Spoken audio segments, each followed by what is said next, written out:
All right, can anybody hear us? Are we up and running? Can you hear us now? Are you there? Have we started? Yes, we've started. Do we have sound though? Hello, hello, hello, hello, hello. Anybody? All right. Hello, can anybody hear me? Okay, no sound at all. All right. It is started. We just don't have the sound. The broadcast is now starting. All attendees are in listen-only mode. Can anyone hear us? We've been talking for quite a while now. Looks like we've got some hands up. All right, finally. So, while Brian Juge here, I'm Matt Jensen, your AEC specialist. Brian Juge, our Revit expert.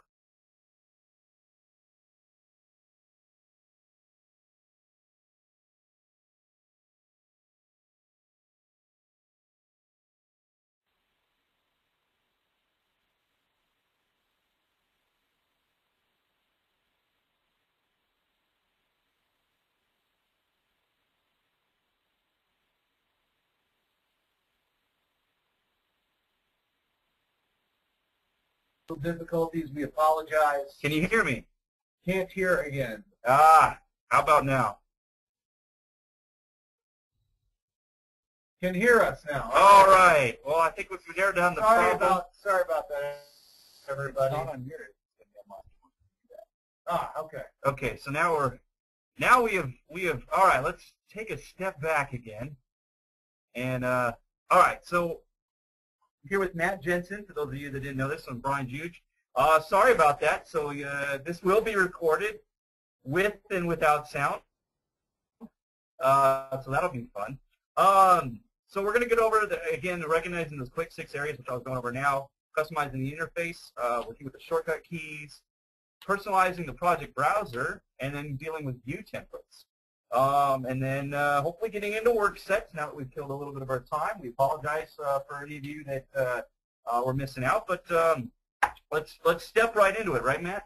Let's get it on. We apologize for the technical difficulties.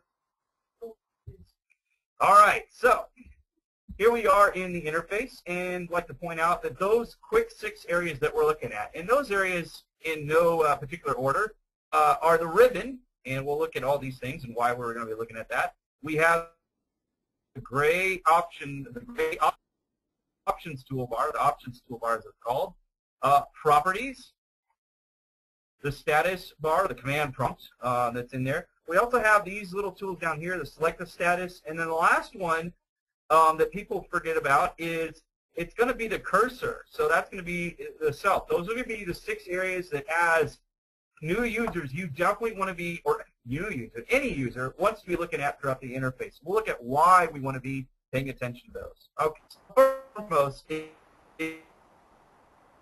the ribbon. We have the tabs up here, and I'll go over how to mess this up and how to change it and how to fix it and get all those things working for us. But we can see in here that in this particular case, if I go over the architectural tab and I start the wall command, we'll notice that the ribbon changes and now goes into modified place wall. So then I can go and draw a wall within my diagram, and I can do it with the line commands or with a rectangle. I can use the rectangle to draw the wall. I just hit escape and cancel out of that. So we can see if I go over to the door command, the ribbon's going to change. And this is called a dynamic ribbon. This is not new for, Windows-based products. It's out there in Word and Excel and things like that. But this kind of nomenclature carries over into the Revit environment.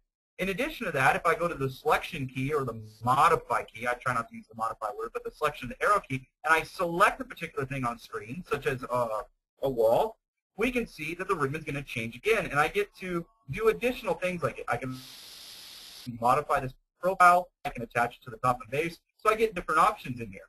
Likewise, if I go to draw a door and I put it in here, you can see I got different options like a load a door, model in place, and put tags on within the ribbon. So I want to be paying attention to that.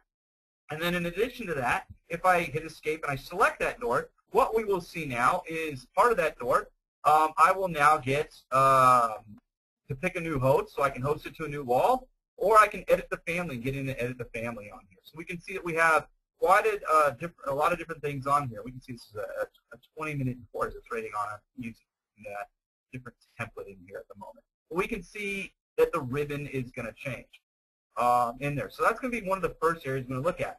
Other things we want to be aware of is there are certain buttons or icons out there, certain commands that'll do what are called sketch commands. And on the architectural tab, you'll see those are roof, ceiling, and floor by default. We'll also see that in a wall when we hit the edit profile. In the structures tab, you're going to get those in the same thing by editing the profile on the wall, but we'll also get those in the floor system, and the beam system, and the slab. So those areas get into a sketch system. So if I were to go in here and do a floor, structural floor in here, you can see this is my handy dandy reminding me to save. I'm just going to hit cancel. But when I hit that floor command, it dumps me into this little area in here, and my screen turns blank. My commands blank out. And what we're going to find in here is that I am now in the sketch mode, and I come back to these two icons right here, a check mark or an X. If I go to any other tab right now, we will see all these commands are grayed out. I am locked into this command. I am in the sketch mode. Also notice that the modify button now turns to a different green. It's kind of a darker green. And now it says modify create floor boundary, or it would say modify ceilings or something like that, depending upon the ceiling. So it depends on what particular area we're in. Okay. Then I can either draw that particular element in here, which I'll just do right now.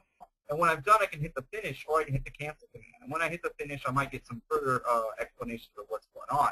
But I'm not allowed to do anything else while I'm in that particular command. So if I go back and do a slap, which is another one of those sketch commands, I have to finish this out, or I have to hit cancel for it to allow me to do any other type of application. So it becomes important to know. If you ever are in a view, you go to do the floor, and let's say I even go to the basement plan, it's grayed out. I still can't do anything in here because I'm still locked into this sketch command. It's also important to note that while we're in the sketch command, we are not actually able to save. So if you have a very complex floor system or something like that you're going to draw, you might want to break it up into different parts because the temporary backups will not be working when this is going on. Brian, would you say that's a common mistake where a lot of the icons are grayed out?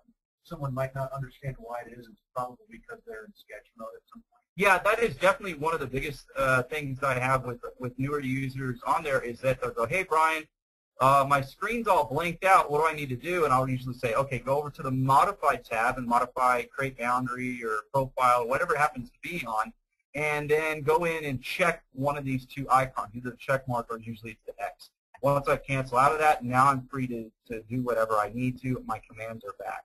So that just gives me that flexibility of going in here. While we're on the ribbon, there's a couple other things I want to discuss in here. As far as how things are laid out and how the interface is going.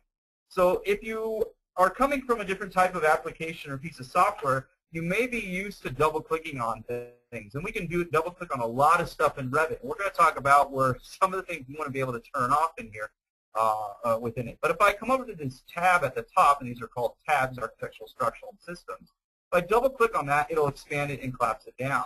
If I double-click again, it expands it up. Well, one of the things that we have is over here on the right-hand side, we have these little arrows in here. And this one with the button, it just flips me through all my options. Now, what I've done for my particular interface is I've come into this area, and I set it to minimize tabs. But in the beginning, it's set to cycle through all. So normally if I come through here and I double-click on a button or I hit this, it's going to cycle, and now my buttons look like that. There you see the Build tab. There's the Select against or Circulation. If I click it again, now it comes down. They're just down in text as text panels underneath the tabs to get into. If I click it again, it goes down to minimize it all the way down. So you can see how this might be kind of confusing for people to find the perfect button or figure out whatever they need to do. So what we can go and do is just minimize that impact. Okay, I don't want to be sitting up here double-clicking, double-clicking, double-clicking, double-clicking until I get to the part I want. So or using this button. So what I can do is come over here, and I'm just going to set it to minimize to tabs. So it only comes to this really shrunken down version or the full expand version. So if I accidentally double click in that area, I don't have to click it 6 times to get through the whole cycle. Okay. Another thing that we can do is you can reorganize all these tabs up here. So you see I have different ones for SiteWorks and other things in here, different add-ons and vaults. But I can rearrange these. So if I wanted a vault at the very end, by holding down my Control tab, you'll see that my cursor has a little plus on it. By holding down the Control tab, I can then left-click and hold and drag this tab over to a new location, and now it'll be on there.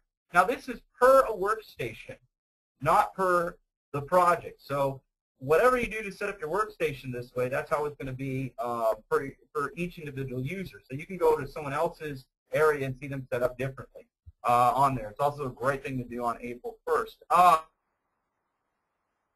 So yeah, I can put the structural tab at first instead of architectural, or put the systems tab and shift that all the way to the front if I wanted to. If I was, mainly a mechanical engineer, this is probably the way I would set it up. Or maybe I'll put architectural in front of structural, but something along those lines. So we could go in and rearrange those. And again, this is saved for the workstation, not for the project. So if you've got it set up one way on yours, it'll stay that way on here. Another thing that we get into that sometimes can be a problem is this ability where if I left-click on where it says Build here and I drag it down by accident or on purpose, I can actually move this panel around, and I can rehost it somewhere else if I wanted to. So by left and dragging, I can move it wherever I want within here on this particular ribbon or in another ribbon, which is nice and great. Except if you don't know about it, then you're kind of stuck going, okay, now what do I do? Well, if you don't, number one, remember where that particular command went, if you hover over it, you're going to see this little icon here, this little line with a triangle underneath it. It says Return Panels to Ribbon, and it remembers its last location. So if we're in here, we can actually hover over this, click this little icon here, and it returns it back to its location where it was originally at. It becomes kind of a nice thing to have in this. Yeah, so you can customize it. And there I can't really dock it into another ribbon, but you can see as I'm doing this, it's highlighting architectural, so we'll kind of put it back in the architectural where it was. So it's not that we can mix and match in between different ones, at least for the out of the box stuff in here. I think there's some that you can mix and match around, but not in any primary ones in here. So that is the ribbon in here. And remember that as you're doing a particular command, such as I'm drawing a wall, or if I hit Escape, I select a wall, the ribbon is going to change and allow me to do different types of applications in here. Okay. Now the next one we're going to look at is this little gray bar down here, the options bar in here, or the blank bar. I've heard it called many different things, and it really doesn't matter what you call it as long as you know what it does. Okay. So I'm going to start the wall command, and what we'll see is I've got different options of what I can do for this wall I'm about to draw. I can either choose height or depth on a standard wall. I can choose to connect it to a particular level in my plan. So if I wanted to the top blade of level 2 or something like that, I can make this wall go up to that height.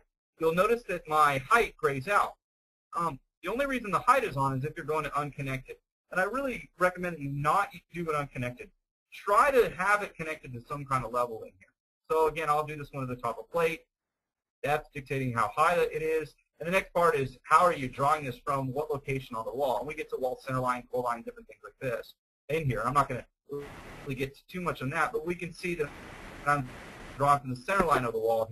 That dot line from the center. But if I come inside and I say finish face exterior, now we'll see it's on the top side of the wall, and I can flip it to make it inside and out by using the space bar. We've got the chain command, so as I'm drawing, it's continuing to draw a wall. But if I uncheck the chain command, it'll stop, and then I can start the wall again. And you can see I'm starting and stopping that wall command in here. I also have offset, which is a huge, powerful tool in here. So if I want to draw a wall that's 4 feet off of this wall, I can go in here and use 4 feet. Now when I start the command here, we can see that that wall I'm drawing is a full 4 feet from that other wall. So I'm going to get a 4 feet from end to end as I'm drawing it. So it makes it a really easy way to do those particular offsets that we need to. Maybe you need to do a hallway and have some ADA clearances or some fire rated clearances inside. I don't have to copy it over or anything like that. I can just use the existing geometry there inside. Now, and when we're using this in conjunction with the pick line, it makes it even easier because now I just pick a line and it's just automatically drawing it directly away from that wall. I don't have to do the whole length and draw it. But those are kind of the quick things that we can get done in here. And again, we're still got to look at which side of the wall, the finished face exterior, the interior, those types of things in there that you're going to have to pay attention to. All right. The next part we're going to get into is the properties dialog. So we can see in here, as I'm drawing the wall, it's giving me the properties of the wall. So I have the wall itself. I'm going to actually drag this out here for a second so that we can see this. But I have the properties dialog. If I come in and I select the wall, you can see it gives me the properties of the wall I can select. I can go in there and change the wall type. So if I got this 8-inch wall and I want to change it to, I don't know, an exterior seam metal stud, you can see the wall changes and get me that display. Now when I have nothing selected, it actually selects the view. So here I can see the level 1 view, and I get the properties, the scale it's at, the detail level, all these visibility graphics, different things like that that I can check out within there. So I've got my ability to go in and look at those types of things within the project, the properties of the view. And if I select another view, I don't actually have to open it up. By selecting the top plate level 2, I have the properties of that top plate, and I can change the scale here, let's say to 16th, and it'll change in that particular view. But we can see in this view that I'm currently in, that I'm still in 8. Now, a couple different things about these properties in the project browser, but again, we're mainly focusing on properties. But I can dock this to one side or the other, so I can snap it over here to one side of my. It doesn't work today. I can snap it to the top. Come on, Revit. There we go. Oh, wow, it's really not liking it. There it is. Docking it to the top, docking it to the bottom. One of the things you can do is you can dock it over this one, and then it kind of tabs over. So this is kind of a new thing for 14 where you have the different tabs. I don't particularly like that, so I'm going to break it up, and this is what one of my students called mouse yoga. If I go right below the blue bars, if I go right down here and release it, now it'll stack them like the old way. So that's a way you can go in and stack those top and bottom. The other thing is if you have to actually close that out, you can right-click and go into Properties and bring that back up, or you can hit PP or either Control. There's many different ways of bringing up these properties, this property palette. But you can see in here, it's giving me a lot of information. If I go to draw a door, it's giving me the information about the door. I'm going to hit Cancel. If I select the door, it's giving me information about this particular door. So I have a bit of information being carried over throughout the project that is being represented in the properties. And you really cannot function without this properties dialog, but it is giving you a lot of input. And again, as I'm selecting everything else, not only is the properties changing, but the ribbon, the options toolbar, so I'm seeing all that. Now the other one I want to draw attention to is down here at the bottom, the status bar, the command prompt, as some people will call it, on there. So down here, it's just telling me a little bit of information on how to do a particular command or what I'm about to select. So if I hover over this wall, it says I'm about to select. If we look down here, it says I'm about to select a basic generic wall 8 inches. If I hover over this one, it's telling me I'm about to select the CMU wall. So it's giving me different information in here about what's going on, what I'm about to select. If I start a command, it is also telling me how to move through the command. So we can see down here it's saying click to enter wall start point. Okay, so I can click and start it, and then as I'm moving along, it's telling me horizontal to flip, wall endpoint. If I go to an endpoint of a particular wall, it's going to tell me that I am, in this case, I am perpendicular to the wall, this particular wall, and the space is going to flip it. So I have all this information down here that's being gained. I have some visual clues up here representing that, but this is telling me exactly. So if I come here to end the wall, it's telling me the extension of what particular walls I'm extending to. Now, if you're into structural engineering and anything like that, it's especially important if you're using this for an analytical model that we pay attention to what particular column or beam I'm connecting to, especially if they're of different material types and they happen to meet the same location. You're introducing another, let's say, a steel beam in that particular area, and it's happens to go inside where a steel meets concrete or something like that. So we want to pay attention to those particular things within the life cycle of the project. Brian, we got a quick question from Tony. What if I lose the project browser? How can I get that back?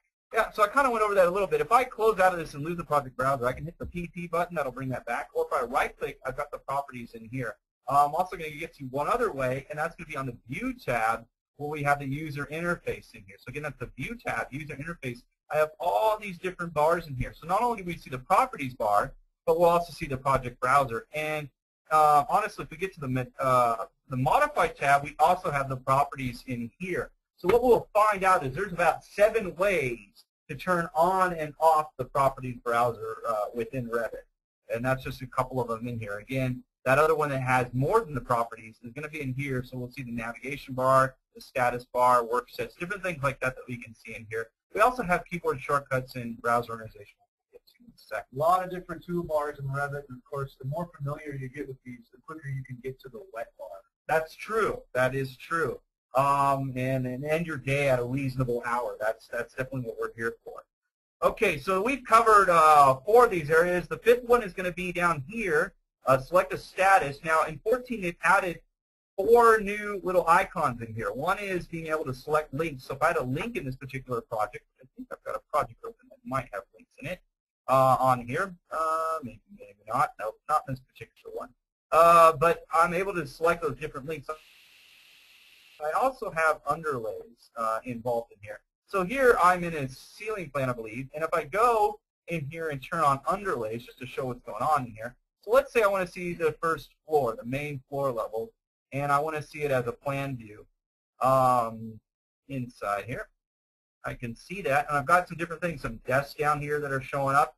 Well, with this turned on, I'm able to come in and select, let's get the room. You can see I'm able to select the furniture in here and kind of move it around. Oh, don't double click. That's bad. So let me close out of that real quick. I didn't turn that off. So I can select that piece of furniture, and you can see, there it is. There's the desk. I've got the properties of the desk by selecting it. And it's not in the ceiling plan. It's actually on the floor plan. But if I uncheck or turn this off, select underlay elements, I can no longer select that particular element. Even if I do a bounding box, it will not let me select something on a different level. And this is especially good when we're trying to use this for references or something like that. So if I was putting lights in the ceiling and I wanted to show this desk, I can come in here and line up lights with that, but not accidentally move those particular elements around. The same is going to be true for the links in here. If I had a link project inside, I can have that turned off and then not accidentally select the link at all. Another particular thing is pinned elements. So if I were to come in here and select this wall and then decide to pin it down, well, that keeps it into place, right? So if I go to try to move it, it won't let me, right? If I go to the Move command and try to move it around, it's just going to say can't move pin elements. Well, wouldn't it be better if I couldn't select it at all? By selecting this particular icon, now I can't even select the pin element. It will make me select anything else, but if I come in here and try to select that, go to Filter, we will see no walls in here. So I can't even outright select that particular thing inside. The next one we get into is Select Elements by Face. So let me switch back over to the other view real quick. We've got this floor in here, and if I want to select the floor, normally I have to come in here and use the Tab key to select the floor to get in here so I can select through it, which I want to be paying attention to the down here on what I'm selecting. So I'm still looking at that. It says chain of walls, then I get the floor, now I get the wall generic. So by hitting the Tab key, I get my different selections. Well, instead of doing that, I can come down here and do Select Element by Face. Now when I turn that on, select in here, now I can automatically select that face element and unselect it, come back in and select it. And that's huge for those of us that have been in the program for a while. So it's been a great feature to have in here within the project. All right, so nice thing to have in here, I would like to point out is that they've also added all these elements over here. So there's still, everything you're going to see down here is also located up here. It's just here's a nice visual representation showing you what's going on in the project. So this is available for us. Okay. Brian, before we get going any further, we got another question from Jacob out in Casper. How's it going, Jacob?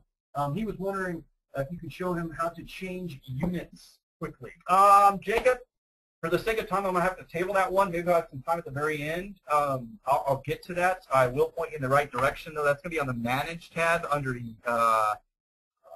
units, project units. That's one of the ways to do that. There's many different ways, things we could talk about, temporary units or permanent units in there. So I might get to that later, but for the sake of time, I'm going to just table that one for the moment. But thank you for your question. Yeah, or you could, and I'll be more than happy to answer that.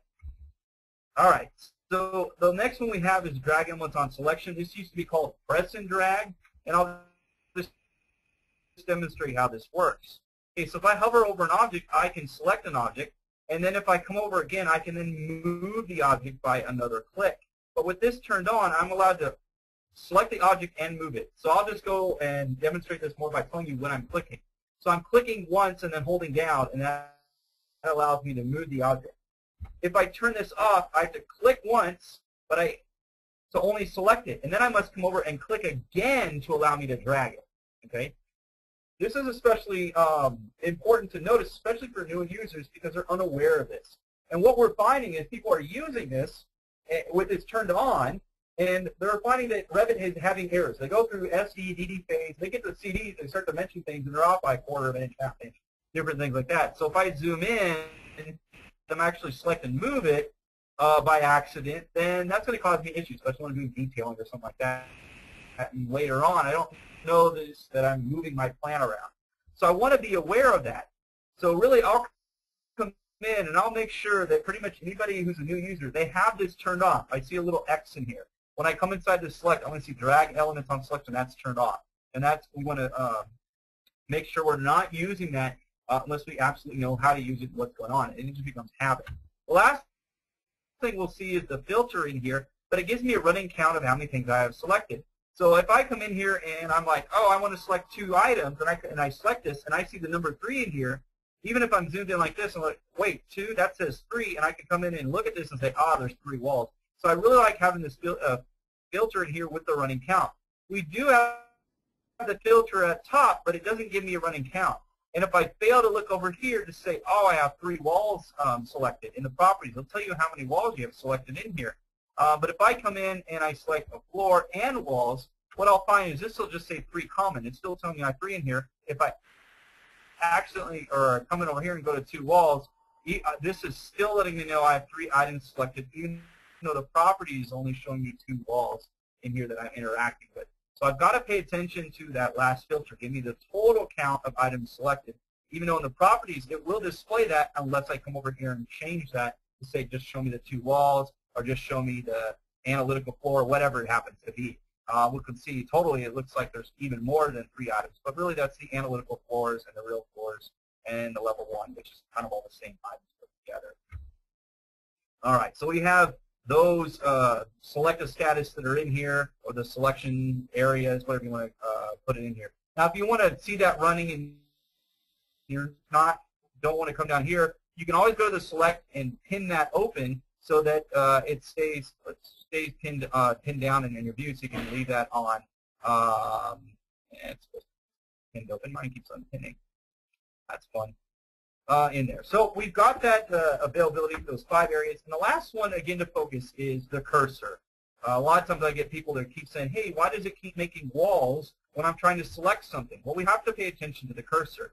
So if I go to select an item and I go to copy, and I start, you can see I'm in the move. It gives me my arrow, but it gives me, can't even do this on here, but you can see right now in this little area that it's giving me the little move symbol next to my commands. If I go to multiple, and I'm like, oh, I moved it once, and I want to select this item right here, but for some reason, it's not letting me select this item. What's going on? Well, if I'm paying attention to my cursor, I can see that it is in the cursor has changed. It's letting me know that I'm in the move command right now. Okay, so I'm going to hit escape. We can see I go back to the modify command. I'm always in a command in Revit. I'm never not in a command. I'm always usually in select. If I go to the modify walls and I go to, let's say, the rotate command, we can see that it has the rotate symbol. I'm going to hit escape, select nothing in here. If I go to the wall command, you'll see it turns into a cursor, such as this. If I go to a column command, you can see it turns back into a cursor, such as that. So always pay attention to your cursor. That is giving you up-to-date information about the command you're in, what you're about to do. So if you fail to realize all the other 5 areas to look at, pay attention to at least the cursor, where you're pointing at. That becomes really important to realize in there. And then you won't accidentally start copying things 50 times, doing something along those lines. And it's really easy to start getting into a project and kind of forget about some of these basic elements, but this is kind of the key towards not wasting time and getting into places that you don't want to be. Exactly. All right, the next one getting into is we're looking at shortcut keys, and we're going to show that in 2 different areas. So in the View tab under User Interface, we have our keyboard shortcuts in here, which the keyboard shortcut is KS. we can select on that, and this gives us all our shortcuts in here. So if I wanted to search for a particular command, let's say wall, I can type wall. On here we can see there's the wall command. And it's telling me I have two actually shortcuts in here. I always build WW as another one, maybe for laziness, who knows. But I've got this in here. So it's telling me there's the command. These are the two shortcuts I have on it, and this is where it's located. So I can see it's on the architectural tab under the build panel and the structural tab on the structural panel. So it's giving you where that is located. So if you're over looking for a command, maybe demo for demolition, and you say, oh, I don't know where that's at, well, I can go in here, and there it is, the modified geometry. So that's moved in 2 versions ago, I think, but that was one of those where I put it in here. We can see there's no shortcut, but I can assign it a shortcut. So I go to demolish, and it looks like a hammer. So I always call it hammer time. So I can, not shift F, but I'm going to do HT, and I can go in here and assign it HT, and there it is, hammer time. Let me know I'm in the demolish command in there. So now I have that set up. So when I'm done, I hit OK. If I hit HT, you can see now my cursor changes. It has a little hammer, and I can go in and start demolishing walls just like that in my view. If I go to the Modify tab, I'll see over here, there is my hammer time, my demolish, and lo and behold, right next to it, it's going to tell you that is the shortcut for that particular command. So if I remove that command, I won't see the shortcut there, but in brackets, that's giving you feedback instantly on what the command is. So if I go back to the Architectural tab, we'll see here, under walls, it's giving me WA. Under doors, it's DER. Windows is WN. If we go to the View tab, I like this one. So for tiled windows, it works with my dyslexia, WT. With Dexia, exactly. So we've got that in here. So you can go in and customize those and change those. So inside here, we've got those keyboard shortcuts. In addition, I can import this file. So if I got it set up on an older version, with 15 going to be coming out in a couple months here, so we can go in and bring our old 14 into 15 in there. Or if I'm done with these, I can export those out. If I just want to see the shortcut commands, I can go over here to filter and look at all defined. And now this list contains all the defined shortcut commands, even the control ones, which are the Windows, just like the Windows Control V, Control C for copy and clip and cut and all that, undo, redo. Those are all accessible in here in addition to the normal. We could also look at, okay, what were the ones on the Architectural tab? And look at the shortcuts in there, or the ones, all the reserved ones, the ones we cannot change. Let's see if I got those in here. They're in here somewhere, application content. So inside we got snaps, help, navigation bar. All those locations are in here. So it makes it, there it is, they're all reserved. Now I can just see the control ones and what's inside.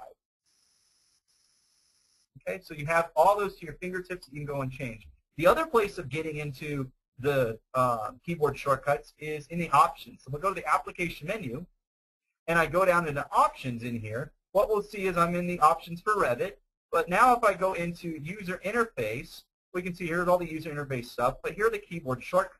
And this brings up the same keyboard shortcuts we have before. So this becomes an especially nice thing to have. Personalize this for your machine, for your computer. Again, this resides on the user's end on that machine, not on the project. So if you don't have to do this project to project, it's all based on the machine and the user that's using it.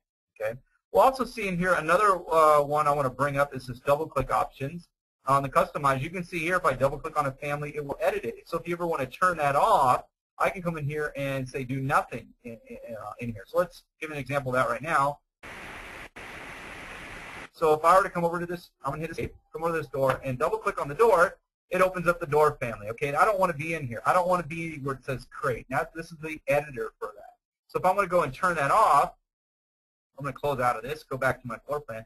But if I go back in the application menu, into options, and then back in the user interface, I can go over here to double-click options, and then simply turn this off and just say do nothing.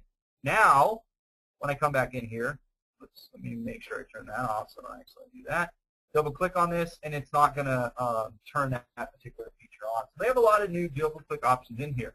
One of them actually is for elements that you can modify the profile. So if I double-click on the floor, it automatically opens up the floor command. You can see my ribbons change. I now have the X in the check mark. Remember, now I'm in the edit profile, so if you want to get out of there, I'm going to hit the X to cancel out of there. So that's just a couple things to remember within the interface that we want to be looking at. So that's looking at the shortcut keys in there.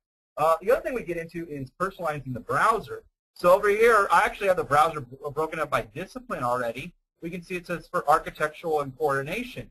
If I wanted to change this into another thing, I can go in here to right-click, browser organization, and the default is all. So if I go back to all, we can see there's no architectural and coordination over here. Let me drag this out on the center screen. But we can see I've got the floor plans and the ceiling plans and everything else, just like normal. So this is the major default. But if I come back in here to browser organization, I can go in here into discipline and hit OK, and now we'll see it's set up for architectural and coordination. So I got the coordinated views, and I've got the architectural views, both having floor plans inside of this. We could also go in here and set this up for things not on sheets, on phases, or anything else. And I started doing some phase things on here. We can see all that's on new construction inside our project. So I can see the new construction. If I were to go in here and select this wall and set it to an existing, we will now see new construction. Oh, I need to set up another phase in here. So if I set up another phase, we'd see the other parts in here. It's all part of the new construction inside. So just a quick example, going here to phases and build a new phase. So after, that's going to just leave it as phase 1 for now in here. So I can set this wall and say, oh, you're not part of new construction. You're now part of phase 1. And this happens, now I'm thinking about it, has to do with views. So I'm going to come in here to level 1. I'll right-click. I'll duplicate this view. I got the copy of level 1 inside. But in the properties, instead of being new construction, I'll set that for phase 1. And now we'll see the phase for phase 1 in here. And if I go back and do another one, so duplicate this view again, I can set this one for existing, and then we'll see now it's broken up by different phases. Existing, new construction, phase 1. So there's some different ways of breaking up the browser in here. So I'll go back to my discipline, and then I'll look at the edit and just show you a couple other things. So one of the things you get into is if you ever get into a project and it's just showing you views on a sheet, you want to be able to get in here and explain, okay, maybe you just want to see views on a sheet or not on a sheet. We can go in here and say filter, and then set it to be like sheet name or sheet number equals to whatever, nothing, and then we'll see that, you know, our views, some of them will actually disappear and reappear. So if the view was not on a sheet, it would disappear from a project. So let me go in here, set a new sheet.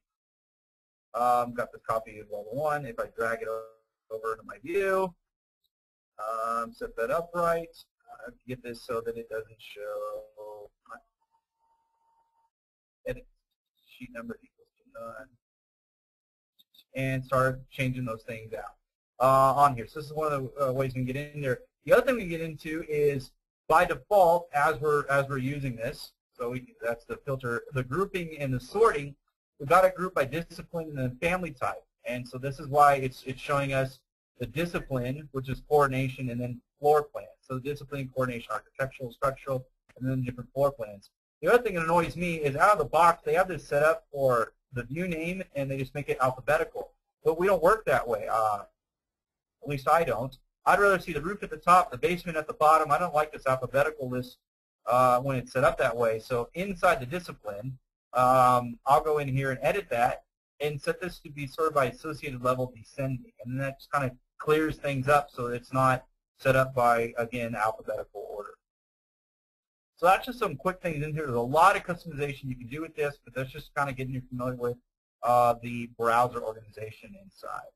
Okay. Another thing that we get into, and I'll close out of this view, that one, and that one, is I can go in here and set up different view templates in here. So if I wanted to see particular walls or functions of the walls, and maybe they're fire rating in here, I can go in here and select the different view templates within my model and see different things inside. So it allows me to change the settings within the model. And I think I have another model open, so let me go in here and Manage tab, and I'll transfer those project standards. So this is another one. If you have already set this up in another model, actually, get to this other model.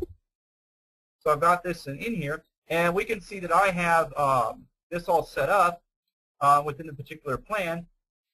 But I'll go into level 1 in here, and we can see different walls are orange in this case, and other walls might be another color. So I'm going to go to this exterior wall, and I'm just going to come into here, and I'm going to set the fire rating for 2 hours, 2HR. Okay, I think that's the default. I have text for that. Well, we can see in this particular view, it's turning it red, and that has to do with the view that's set up in here. So that has to do with filters and stuff inside. But this makes it really easy. So if I come into another view, I want to see the same thing. So if I go into the first floor plan, we can see that it has different things in here, but these walls aren't turning orange based on their construction. So I know if I select this wall and I get to the types, I have this as a 1 hour fire rating. You saw that I went into this particular wall and I set it up for a 2 hour fire rating. Well, what I can do is I can set up a view template to display that. So if I come down here to the view template, I have that set up as a firewalls, and I'll just select it, and we can see in the filters it's got some overrides. But when I hit OK, now I can see those walls are automatically changing based on content in here. So that gives me a lot of things to do. I'm going to hit undo and unset that. I can also do this in 14 as a temporary view. So if I want to see something temporarily, I can come in here to the temporary view properties, select this, and say temporary properties, temporary apply template properties, and then select this and say, oh, I want to see the green doors. And we can see it's going to make some changes here. If I hitting OK, I can see that now the doors are green. And I get this temporary blue border allowing me to just say, hey, this isn't a permanent view yet, but it's showing you different ranges. So the temporary view could be half-toning different stuff. You can see the grid is half-toned in this particular view. But it's a temporary site. And then I can go back, restore, and then all that turns back to normal. The doors are no longer green. The line work down here is back to solid. It's no longer half-toned. So having the view templates, exploring those in your office, finding out what they do, how they're using them in the project. We can either use them this way as a temporary. I can also right-click on the view and apply template properties again, so I can get to that green doors. If I want to make that more of a permanent thing, I can go in and select that, and now I'm left with that as the permanent way the view is done in here. So by applying that. So I can either apply it or assign it by using this button over here and assign that as a permanent feature inside. So those are the temporary properties within Revit, and hopefully you guys are getting a bit out of that.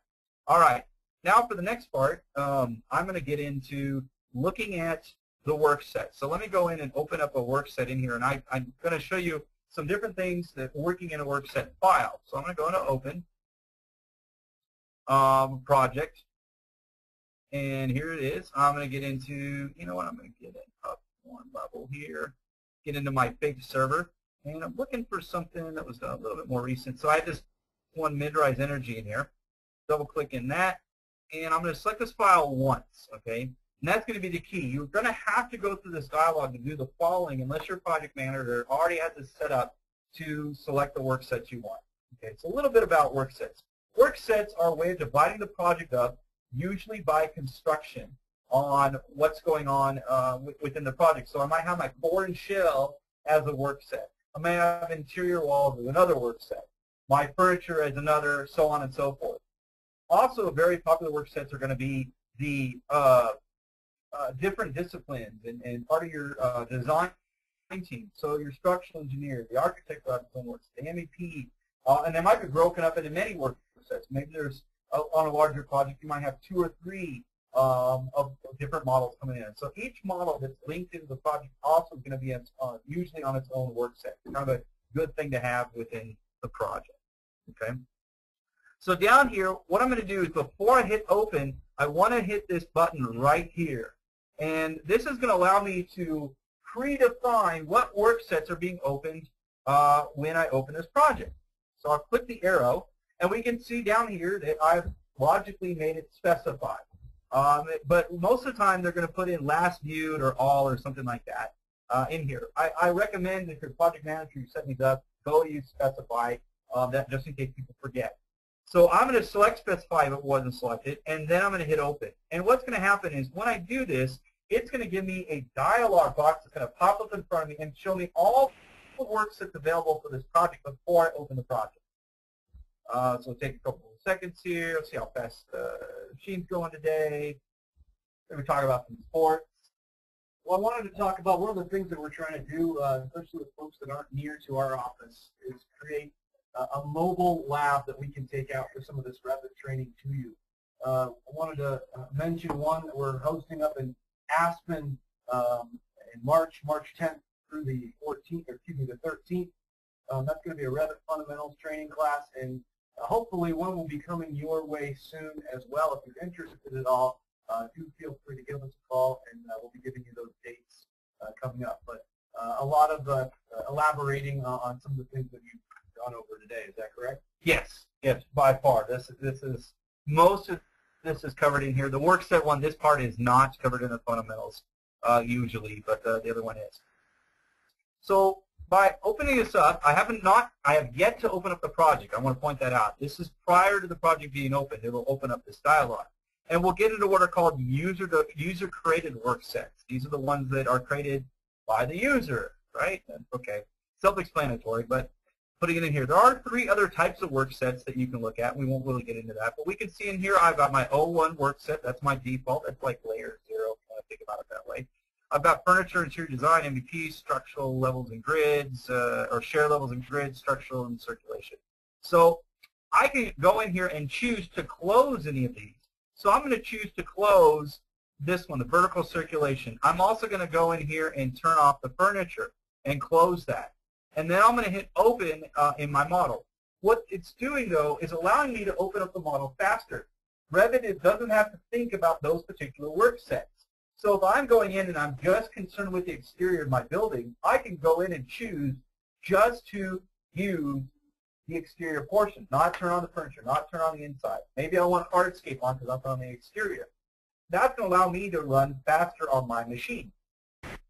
Likewise, someone else can go in, and maybe they are working on the interior. They can turn off hardscape. They can turn off the corner shelf if they want to, and just deal with the floors and the interior walls and the furniture. And both of us be in the model at the same time. Whatever I'm doing in my work set is not affecting them in their particular machine. Now, that's for the most part. We'll get into views and how we can set up view work sets, but this allows me to go in and tweak the model for use on my machine, what I'm about to prepare to do. So when you're setting these up as a project manager, you want to have some forethought about how your team's going to be breaking up the model and using the model. Who you're going to be tasked to what particular application, what are they going to be doing in there. I'll say task or task, that's redundant. But yeah, how we're going to divide this up inside. We can see it's chugging along here and opening up. Oh no. So it's great. Open up the rest of my model.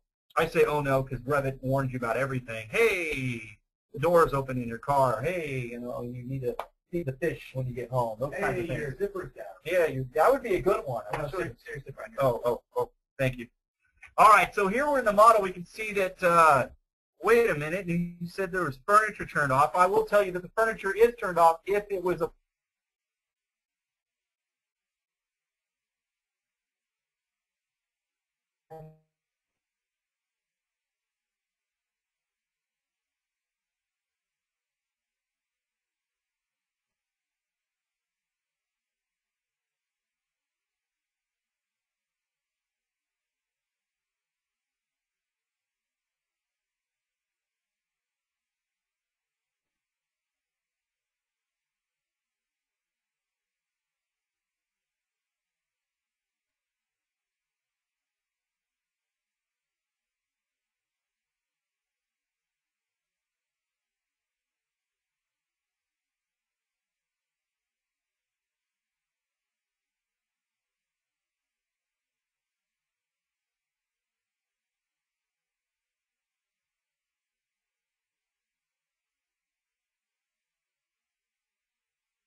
So the furniture's still on, but we can see this is, Can you hear us?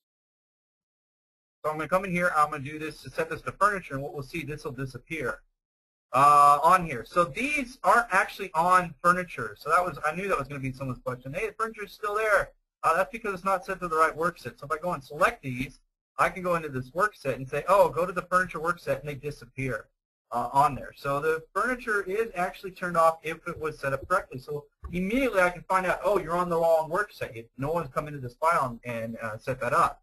If I go into the work sets down here at the bottom, though, I can turn that on. So I'm going to go into the furniture and turn that on. I'll select it, and then I'll say open, or I can hit yes over here. So I'll open that up. And now we can see, the furniture comes back. Here are those conference tables we talked about. Those becomes really nice to do within our project. Now, one of the items in here that I like putting on its own work set is vertical circulation, stairs, rails, things of that nature, because they are very complex objects when it comes to the amount of geometry that's in the project. So if I go and put that on a work set and turn that off, it's going to increase performance on how fast I can move around this project in here. And you can see it doesn't matter what level or view I happen to be on, that's going to appear. So if I go, again, go into this section, let's go over and make this section here, right to the stair. So I double click in here. You see the railings are there, but not the stairs themselves. So if I'm in this particular view, and I go into the work sets, I can go in and turn on that vertical circulation. I'll go and open it in here, and we'll see, now the stairs appear. If I close out of this view, we can also see that the stairs are also in this view turned on. So now I have the stairs in my project. They're their own work sets. Okay. One of the other things that's nice about this particular feature that they brought in 12 or 13, I can't remember when, is that they have this little icon right here called Work Sharing Display. Right now it's turned off, but if I turn this on, I can go in here and look at the work sets. And this will color out the project. So we can see that blue happens to be the staircases, so that's the layer in here. I'm going to get pink for work set 1, some different ways of looking at these particular areas. And if these are just too close to the colors, I can see this blue in here, I can go into this work sharing display settings and say, wow, those colors are really close together. Maybe I come in here and I want to, this would be, I'll do this lime green just to show it's really drastic, but hit apply, and I can see, now I can very clearly see what's on what particular work set in my view. Now this is a temporary view. It won't print this way unless you want it to, but you can go in and set that up for our purposes, whatever you need to. So I can say, I have this on the wrong layer. I want these on the furniture. Again, I can select these and then simply come over here, put those on the furniture, and I will see that the color automatically changes in here. Another thing to point out, now that I've turned work sets on, it's going to slow my performance down, but I can go back in and get back in here and turn it off. I've already loaded up a good portion of the model, but at least from here on out, I'm able to keep working on the model and turn off certain things. If I don't want to see furniture again, I can go over here, close it out, it'll close it, and my performance will be a little bit better than it was before. But it's especially important when you go to start a project with work sets that you want to turn the work sets off before you open up the project. You want to go to that open dialog in there and use that. So again, just a review on that. So when I go to a particular project in here and I get to that fake server, I'm going to go over to here to this little option down in here and choose that. Okay, so I'll actually hit cancel. I'll go through that whole dialog. But you want to go in there and choose the work set you want on before you get into the project. All right, and I think that's pretty much what we have time for today. We did have one last follow-up question, and that was the units. So I want to make sure I answered that for Jacob really quick on here. And so in the Manage tab, we have project units. And inside here, I can select on that. I'll get the common, which sometimes I'll call architectural. But in here, I can change the unit, the feet, the fraction, the precision, all up in this side in here. And then if I want to change the temporary dimensions and how those are being displayed when I go to draw something within Revit, so I can see the different feet and stuff that it's using, or if it's doing the center or wall, whatever, that is all done in the Manage tab under additional settings down here in the temporary dimensions. So that's what we have on for today. So in closing, hopefully you guys have learned a little bit. Remember, recognize those 6 areas, which are the properties, options toolbar. What do you got on the map? Ribbon. Properties dialog. Yep. Status bar. Cursor. Missing one. You're missing one. Anybody know what it is?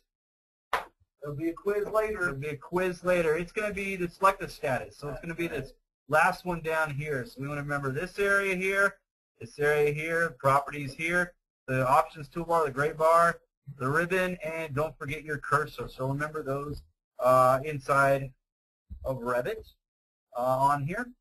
And let's see, what else do we have? Well, we had how you can customize the interface, turn off the ribbon, or kind of change around, move things around.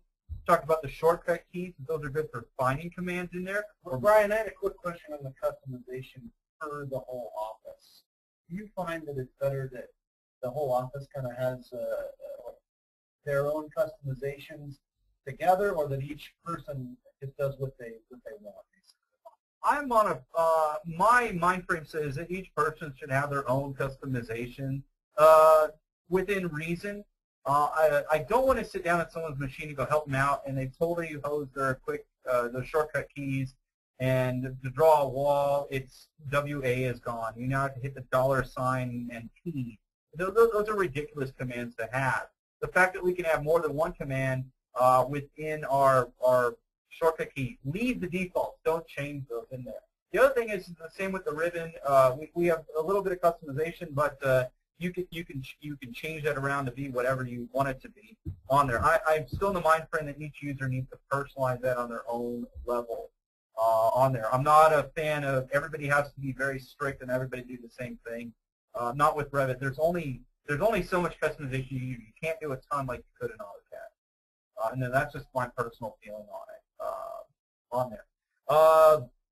We talked about the project browser, how you could set that up. And change that to be, descending levels. So the roof's at the top, the basement's at the bottom, not this alphabetical list where the basement's above the roof, but the first floor is in the middle, and the second floor is, well, the first, whatever. It's just craziness that'll happen in there.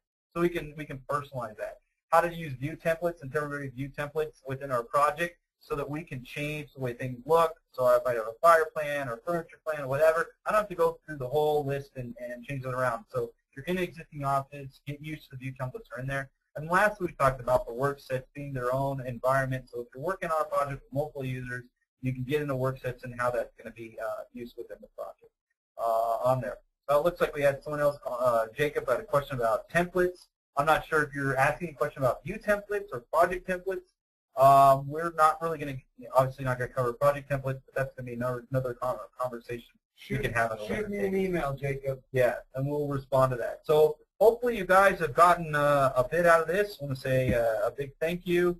Again, you can follow us on our Facebook, Twitter, LinkedIn, all that. Yeah, that's all I have for today. Hopefully you found this very good. We really appreciate you guys listening in. Again, if you have any other questions that this webinar may have brought up, please feel free to reach out to us so we can charge you money for it. So we got to keep the lights on somehow.